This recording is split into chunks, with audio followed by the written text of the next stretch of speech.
Hindi dahil madali ang buhay mo kaya ka nagmukhang matatag. Nagmukha ka lang matatag dahil noon, wala ka ng ibang pagpipilian. Noong walang nakabasa sa katahimikan mo, marahil nagsimula kang lumiit kahit sa sarili mong paningin. Ngunit kahit sa sandaling iyon, sa puso ko, hindi ka kailanman naging taong walang halaga. Minamahal kong kapatid, may mga araw na pakiramdam mo, parang wala ni isang taong nasa panig mo. Kahit nasa gitna ka ng maraming tao, parang nag-iisa pa rin ang puso mo. Sa loob mo, tila may unti-unting gumuguho. Ngunit wala kang ligtas na lugar na mapagsasabihan. Marahil may mga sandaling gusto mong sumandal sa isang tao, ngunit itinago mo na lang ang lahat ng sakit na yon sa puso mo. Marahil, sa puso mo, may tanong na tahimik na nabuo. May kabuluhan pa ba ang sakit na ito? Nauunawaan ko kung ano ang pakiramdam ng sakit na yon. Maaaring ang narinig lamang ng iba ay ang sagot mo. Ngunit narinig ko ang mga bagay sa puso mo na hindi mo masabi at nakita ko ang panginginig sa ilalim ng katahimikan mo. Ingatan mo sana ang bagay na ito sa puso mo. Hindi ka iniwan. Kahit hindi ka nakita ng mundo, hindi ka kailanman nawala sa puso ko, kahit sandali.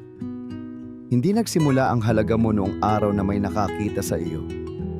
Hindi kailanman naging pabigat ang presensya mo. Hindi mo kailangang ipaliwanag ng malinaw ang sakit mo para tanggapin kita. Hindi mo kailangang patunayan ang anuman. Sa puso ko, matagal nang may lugar para sa iyo. Mahal kita, hindi dahil matatag ka. Mahal kita, dahil ikaw ay ikaw. Kahit hindi mo mismo maramdaman iyon, para sa akin, napakahalaga mo pa rin. Napakahalaga mo. Tunay kang mahalaga. Hindi ko kailangang hintayin na maging maayos ka muna para mahalin kita. Ngayon mismo, mahal pa rin kita.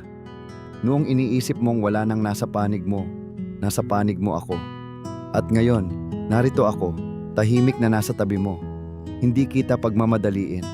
Hindi ko rin sasabihin sa'yo na kailangan mong maging mas matatag.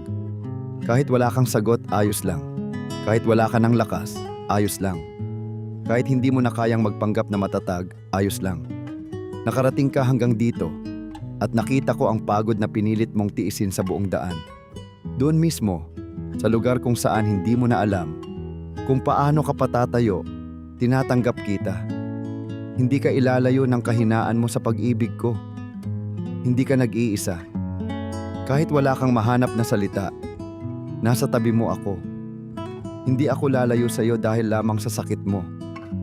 Kapag pakiramdam mo ay malapit ka ng gumuho, hindi ko ililihis ang tingin ko sa iyo.